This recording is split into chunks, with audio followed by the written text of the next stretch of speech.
President Donald Trump's own aides are reportedly admitting that the president has little interest in traveling across the country to campaign for vulnerable Republican candidates ahead of the midterm elections. According to CNN, Trump is finally preparing for a long-awaited campaign tour to energize MAGA voters, but aides say there is one part of the job he simply does not enjoy: traveling to stump for other politicians. One aide put it bluntly: Trump loves to travel, but he hates to travel. The aide explained that once Trump is actually on the road, he starts wondering why he is doing it and says he would rather be doing other things. That reported reluctance comes as Trump has finally given Republicans the green light to use millions of dollars from his personal PAC to help vulnerable GOP candidates in November. Republicans are increasingly worried about losing their majorities in both chambers of Congress, and one advisor told CNN that the party needs to make sure voters who turn out for Trump in presidential elections also show up for congressional races. But there is another problem for Republicans. Some GOP lawmakers reportedly fear that Trump himself could become a liability in the midterms. Republican voters are increasingly frustrated with his handling of the war in Iran, as well as what they see as a lack of concern over the affordability crisis and rising gas prices. The White House, however, pushed back on that narrative. White House spokeswoman Olivia Wales told the Daily Beast that Trump is the unequivocal leader of the Republican Party and remains committed to keeping Republicans in control of Congress. But Trump himself has already made one thing clear: he does not plan to take the blame if Republicans lose in November.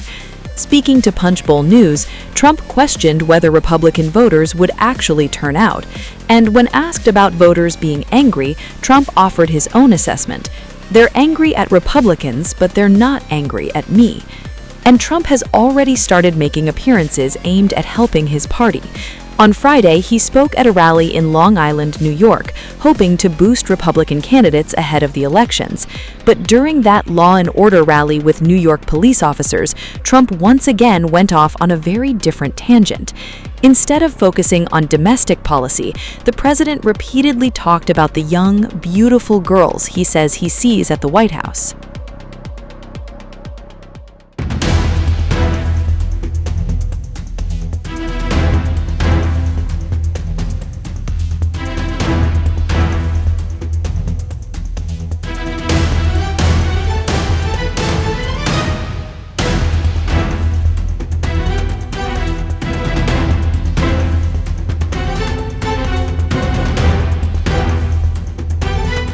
President Donald Trump is facing a fresh wave of backlash after repeatedly talking about the young, beautiful girls he says he encounters at the White House.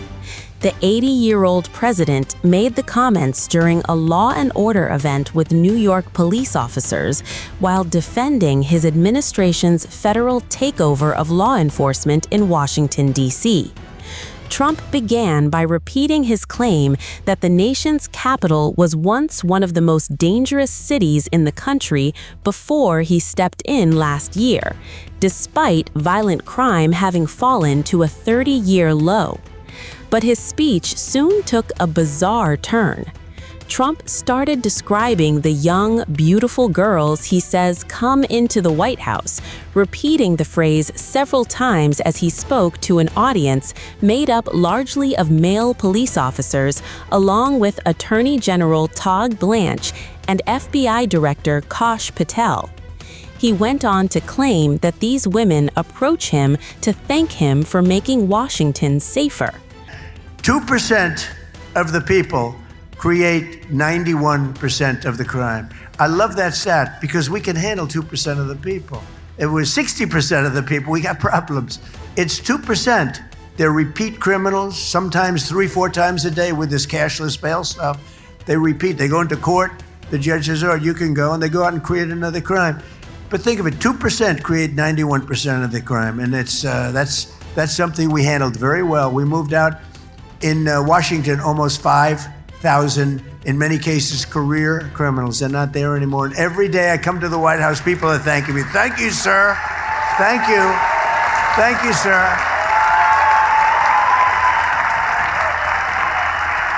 No, these young, beautiful girls, these young, beautiful girls in the White House, you know, they come in. Now, I'm not supposed to say beautiful, but what the hell? These young, these gorgeous, beautiful girls, they want to be safe, and they come, Mr. President, may I speak to you? Yes. Thank you, sir. Thank you. I said, why are you thanking me? Because a year and a half ago, I was afraid to leave. I was afraid to open the door of my apartment. And now I walk to the White House every morning and I have absolutely no fear. Thank you, sir.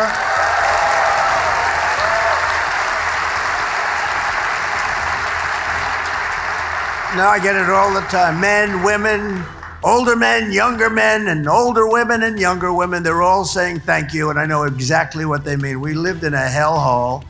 2 years ago, we were in a hellhole, and now we have one of the safest cities, and it should be safe. It's our nation's capital. We represent the whole universe, frankly, because there's nothing like the United States. Look at what we've done. The way he repeatedly emphasized young and beautiful quickly caught fire online.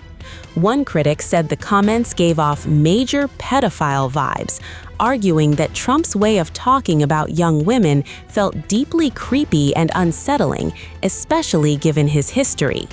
Another focused on the reaction inside the room, saying the most disturbing part was seeing people behind Trump clap as he made the remarks. A third mocked Trump for repeatedly using the word young, calling the speech sleazy and accusing him of sounding like he was losing his grip. Others were even more blunt, with one person accusing Trump of continuing what they described as pedo-predatory speech, and another commenter dismissed the entire story, saying they simply did not believe young women were approaching Trump in the way he described, while calling the president slimy, gross, and creepy. So what may have been intended as another pitch about Trump's crime crackdown quickly became something very different online, with his repeated fixation on young, beautiful girls becoming the headline.